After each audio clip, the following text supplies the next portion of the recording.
tampak seorang laki-laki tepat di tengah kawanan hewan. Apa dia gila? Tidak, dia lari dari pernikahan. Gila nggak tuh?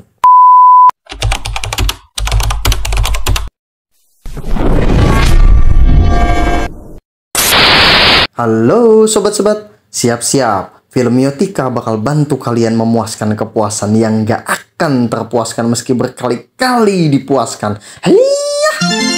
Film asal India rilisan 2021 ini bergenre drama komedi romantis, mengisahkan tentang sebagaimana judulnya, untuk memasuki fase pernikahan. Dia bingung, nikah dijodohin atau pilihan hatinya sendiri. Sekilas seperti cerita alur pada film umumnya. Menariknya adalah Harsa dari keluarga kelas menengah, pekerja kantoran Amerika Serikat, asal India. Hidupnya berada di garis lurus.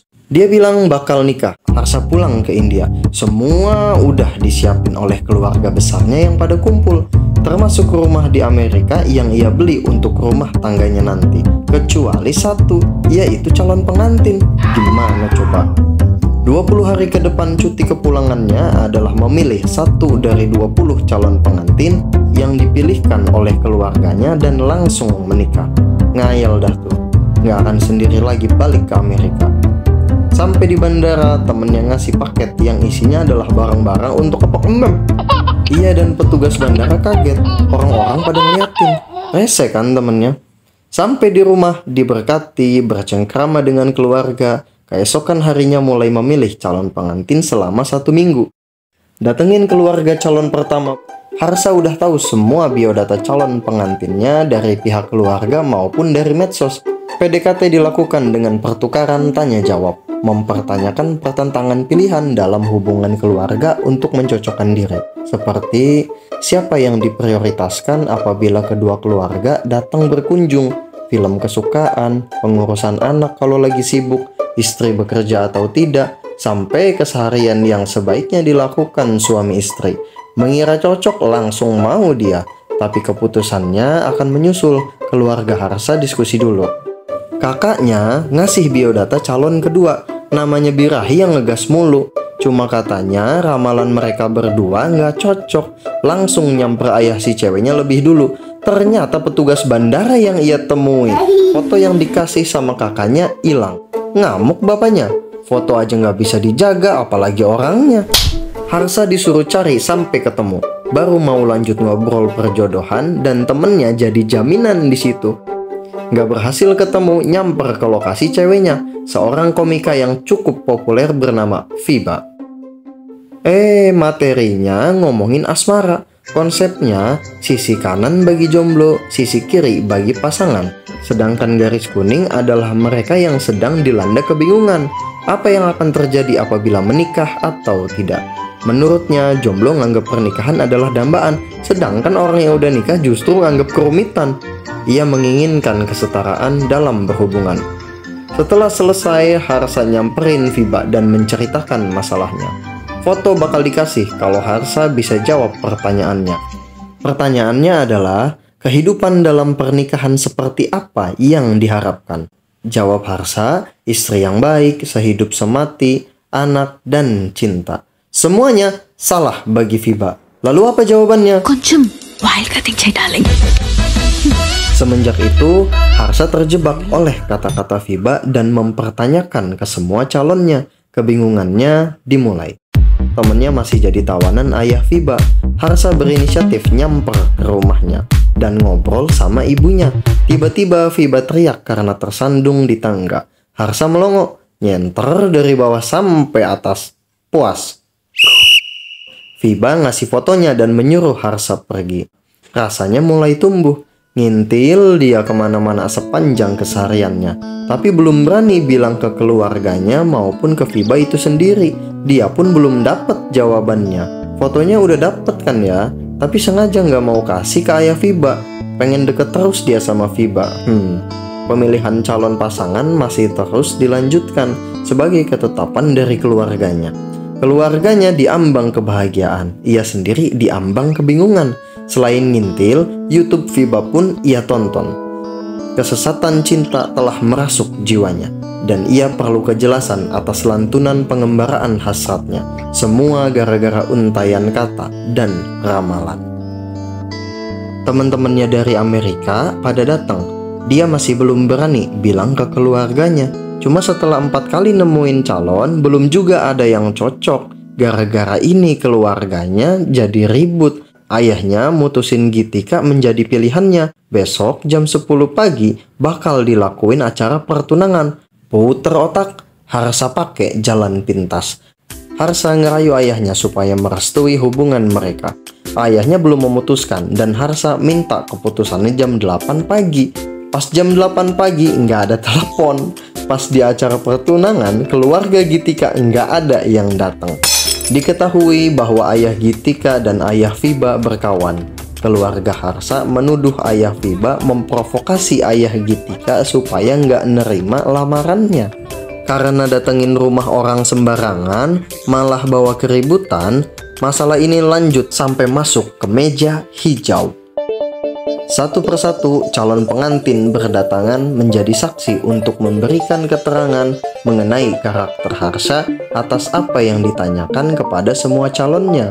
Menurut pengacara ayah Fiba, persoalannya bukan pertanyaan dari Harsa, melainkan jawaban yang ingin didengarnya. Karena Harsa menolak semua jawaban yang ditanyakannya mengenai yang diperlukan dalam pernikahan. Orang-orang di persidangan juga ditanyain satu persatu. Hakim mengira jawabannya adalah cinta, dan kata saksi itu juga salah. Emangnya apa lagi coba? Makin bingung lah tuh seisi ruang sidang. Menurut saksi, supaya bisa jawab harus berpikir liar. Saksi berikutnya dipanggil. Jawabannya adalah idli, vada, sambar. Itu makanan. Menurut saksi, itu bukanlah makanan, melainkan hasrat seksual Harsa. Bahkan, Harsa bilang bahwa tubuhnya bukan miliknya sendiri, melainkan milik Harsa juga. Fiba sadar semua itu adalah ungkapannya. Lagi-lagi, saksi berikutnya dipanggil. Kali ini mempertanyakan memilih sunrise atau sunset. Hakimnya aja menjawab sunrise, karena disitulah semua orang beraktivitas. Beda sama Harsa yang jawabnya sunset, karena di malam hari lah kita semua bercumbu. Fiba ya rada emosi, ngotak gitu. Seperti dikatakan, untuk bisa jawab harus dengan pikiran kotor. Masalahnya, bilangnya di kuil yang dianggap tempat suci. Palang pokoknya keluarga Harsa. Cuma pengadilan ditunda sama hakimnya, dan keluarga Harsa tampak kecewa. Ayahnya minta maaf ke ayah Fiba dan meminta mencabut laporannya. Ayah Fiba menyetujui dengan suatu syarat, yaitu Harsa harus pergi dari India, suruh balik dia ke Amerika dalam 24 jam ke depan. Semua pada kebingungan sama keinginan Harsa dalam memilih pasangan. Di situ temennya bilang bahwa semua ungkapan itu berasal dari Fiba. Kagetlah semua. Ayahnya bilang kalau kesalahan bukan pada Fiba, tapi pada Harsa sendiri, dan menyuruh Harsa untuk bergegas balik ke Amerika. Untuk terakhir kalinya ia ingin bertemu Fiba. Melihat ada Harsa, Fiba pun mengajaknya bicara. Fiba bilang dirinya sudah menolak Harsa bahkan sebelum ia datang ke India.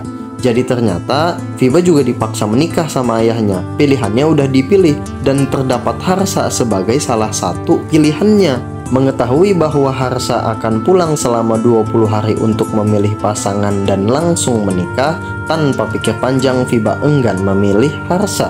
Menurut Fiba, Harsa nggak tahu apa-apa soal hubungan dalam pernikahan, nggak tahu apa yang diinginkan oleh seorang istri, bahkan nggak kenal sama dirinya sendiri. Harsa mengelak. Sepanjang hidup dirinya sudah mempersiapkan diri untuk memenuhi syarat menikah. Tidak, bagi Fiba itu tidak cukup. Yang utama adalah syarat menjalani hubungan dalam pernikahan. Harsa berjanji akan selalu berada di sisi istrinya, sedangkan Fiba ingin orang yang menyertainya tanpa harus selalu berada di sisinya. Harsa kebingungan. Baginya, kelayakan seseorang adalah menyesuaikan diri dengan orang lain. Berbeda dengan Fiba, dia nggak akan menyesuaikan diri, dan orang lain juga nggak perlu menyesuaikan diri untuknya. Badai. Dan ternyata, jawaban dari pertanyaan mengenai pernikahan adalah merawat keharmonisan dalam keadaan apapun. Harus romantis selalu pokoknya. Bilang kalau pendapat Fiba nggak realistis, filosofinya nggak akan berhasil dijalanin kecuali untuk perselingkuhan. Harsa masih dengan jawaban awal. Dia yakin bahwa akan mendapatkan istri sebagaimana pendapatnya, sedangkan Fiba akan berakhir gila. Begitulah semua terjadi. Harapannya pulang ke Amerika bersama sang istri Sirna. Rumahnya seolah tidak berguna. Luka batin melanda, kemurungan tampak padanya. Minta temannya di India untuk menjual rumah. Pas balik dari kantor malah orangnya yang datang. Begitupun kakak iparnya. Hayalannya berbanding terbalik, tergantikan oleh temannya. Kan iyo, nggak nyaman banget dia. Temannya sadar betul kalau Harsa sedang galau. Ia meminta teman-teman kantornya untuk datang ke rumah Harsa. Atasannya mempertanyakan kesedihannya karena gagalnya pernikahan atau penolakan Fiba. Tidak keduanya. Harsa menolak dirinya sendiri. Semua pertanyaan yang ia ucapkan memang berasal dari Fiba, tapi jawabannya sangat diperlukan baginya. Atasannya merayakan 25 tahun pernikahan. Di tengah semua kebahagiaan, Harsa melihat istrinya bersedih. Ternyata di rumah, suaminya memberikan cincin berlian dengan meletakkannya di meja. Lebih dari itu, selama ini ia hanya berkompromi dalam rumah tangganya. Suaminya nggak ngerti apa yang dia pengen. Hari ulang tahunnya, suaminya, maupun momentum pernikahan yang biasanya sebagai 3 hari istimewa dalam 365 hari, kini sudah usang. Lantunan ungkapan Fiba mulai menghantui, bahwa menyesuaikan diri justru membuat hubungan menjadi rapuh. Kegelisahannya kian merambah. Keesokan harinya, lontaran pertanyaan diajukan kepada kakak iparnya, malah curhat. Kakak iparnya mengatakan ketidakcocokan dengan kakak Harsa. Harsa teringat akan pertengkaran ayah dan ibunya maupun paman dengan istrinya yang sebelumnya tidak disadari. Kakak iparnya bilang selama ini ia hanya berkompromi. Sebaliknya, ia meminta Harsa ngasih tahu jawabannya kalau udah ketemu.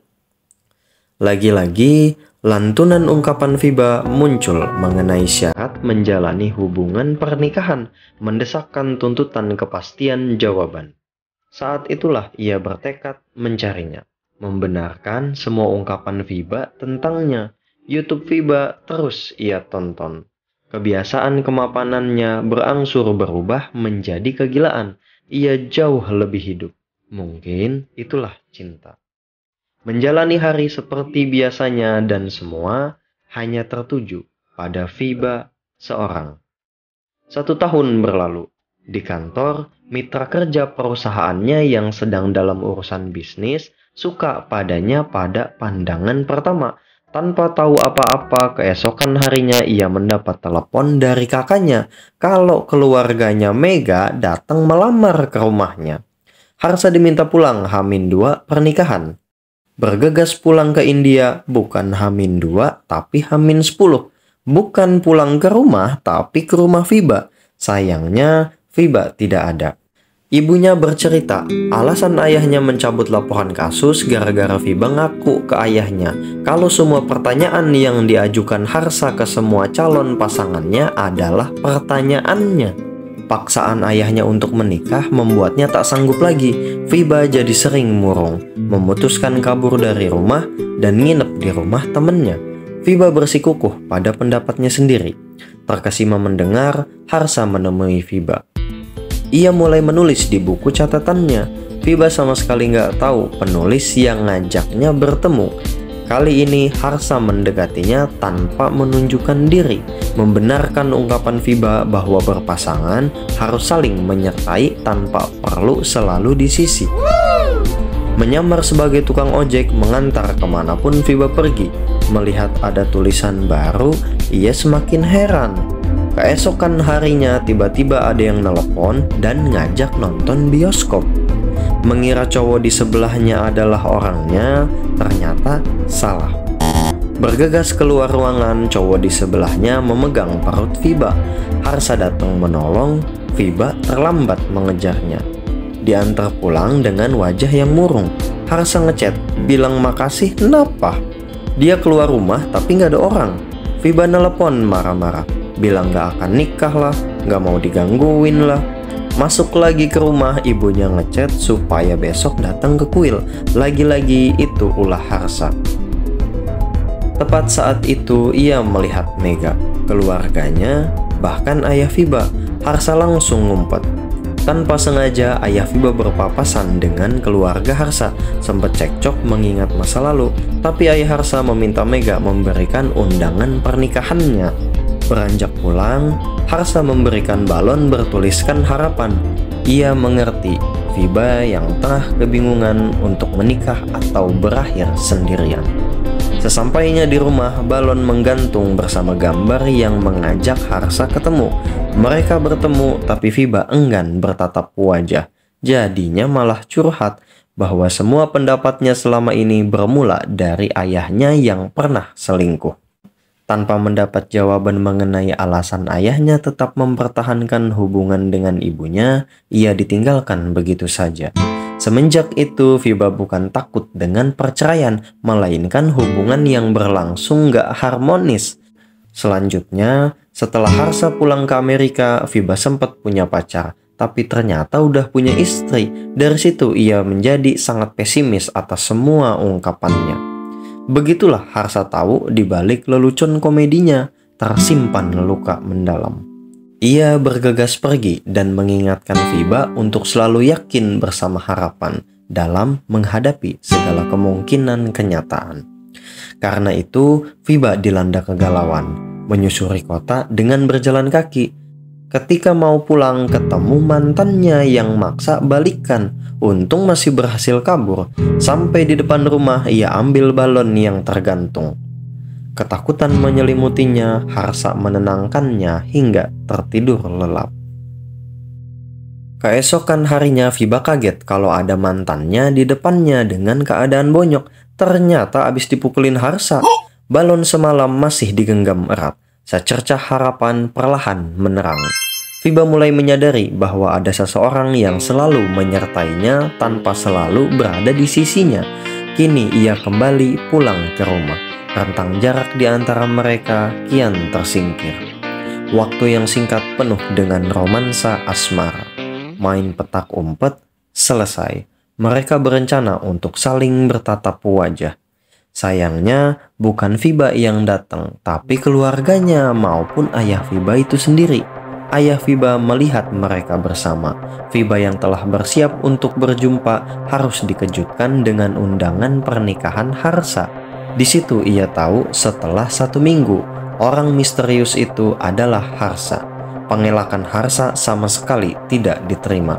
Lagi-lagi, ayahnya mengatakan bahwa kompromilah yang membuat suatu hubungan bertahan. Coba nelpon Fiba berkali-kali, enggak diangkat. Dan semua ini adalah cerita Harsa kepada orang tak dikenal yang tanpa sengaja ketemu di jalan. Tepat pada hari pernikahan Harsa. Harsa tidak tahu lagi harus gimana, berupaya menerima kenyataan. Sedari pagi, mereka menjadi pendengar yang baik. Tapi tetap aja si cowoknya masih membenarkan pendapat umum bahwa memang harus berkompromi. Hari mulai gelap, mereka harus beranjak pergi ke acara nikahan. Taunya si cowok sepupu Mega dan Harsalah calon pengantinnya. Sesampainya di lokasi, tampak Mega dan ayahnya tengah bermasalah. Tapi ketika nyamperin keluarga Harsa malah bilang waktunya stand up komedi dari Fiba. Kemeriahan pesta terbalut oleh ketegangan. Kali ini Fiba menceritakan tentang dirinya sendiri yang terus-menerus dipilihkan jodoh tapi zong semua. Ketika memutuskan untuk tidak menikah, tiba-tiba ada cowok yang mendekatinya. Yes, itu adalah Harsa. Dari semua ketakutan mengenai pasangan, keadaan berhasil berangsur terbalik. Tanpa memperlihatkan diri, ngerasa bisa saling berbagi apa saja dengannya.